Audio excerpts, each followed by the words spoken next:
Francis. I'm sure in a previous called attempt Frank at a Francis. show we did. Francis. I think we did this in a previous show, but I'm not sure. It seems every property in the neighborhood that I want is at my max price range or above. What can I do to be a more competitive buyer? And let me start the segment off by saying, don't drop your pants, Francis. Yeah. Do not drop your pants. Francis over here. Frank, oh my God, Francis, Frank. Hey. Did you ask this You question? submit your own mailbag question? You sent in your own question and put your own name on it. There you go. Well, actually, I would say that to be more competitive right now, the first thing you need to do out there is actually search for property below your maximum price. Because if you are looking at your max price, you put an offer in at your max price, and you get a counter offer, now you can't go up a dime. You can That's get nice. beat by a dime. Is there anything you can do?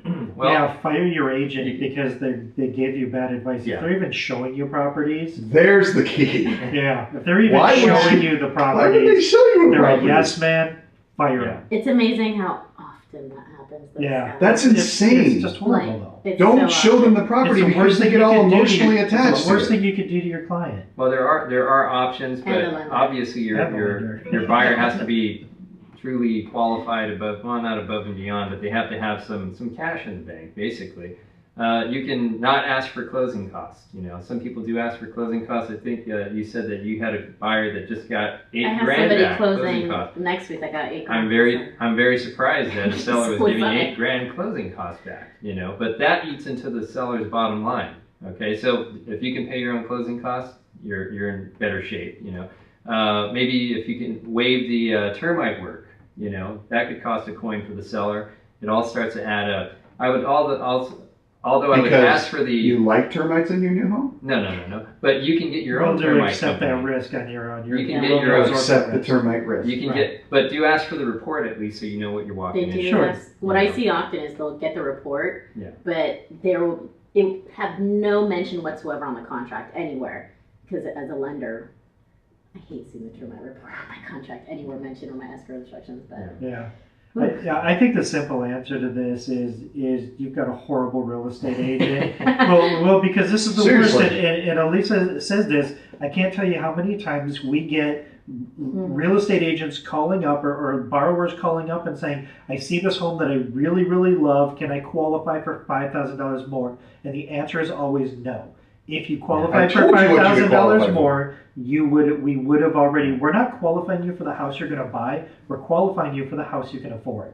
Right. So once Yeah. we give you a number as a lender of how much you can afford with the maximum loan amount you can afford, and then if you drag your feet and the interest rates go up or whatever, then you can afford less home.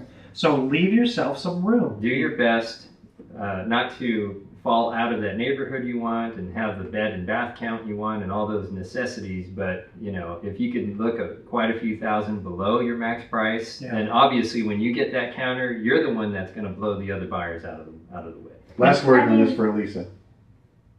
that's all nice in theory, but that's just not what I'm seeing. I get all the time, how high can I go? How high can I go? How high can I go? But you Also- answer that, right? Well, You one give thing- them a how and high. you do, and I tell them how You're high. qualified but for what how I high. do notice though is that when they see a house that's slightly out of their range, all of a sudden I'm getting a gift letter from an uncle, or I've noticed buyers will just make it happen if it's within their reach. All right. Well, all I'm going to say is along the lines of what Scott said. No, You and know, I agree if you're a with real Scott, estate agent out there and you get your buyer pre-approved for X amount of dollars, do not show them the property at exactly that amount. Yeah. Show them a property lower than that so you don't get them all involved and I can't wait to put my baby's crib in this room and my dog's going to run in that yard and all that stuff, because now it's just a mess and you look like a complete fool. Yeah. And that is how you wrap up a show. For the real estate coach Boom. and the dean of Homeownership University, the mortgage mistress, and Big Bang Frank, this has been Keeping It Real Estate, keepingitre.com. We are on the Find My Way Home Network, and we're out.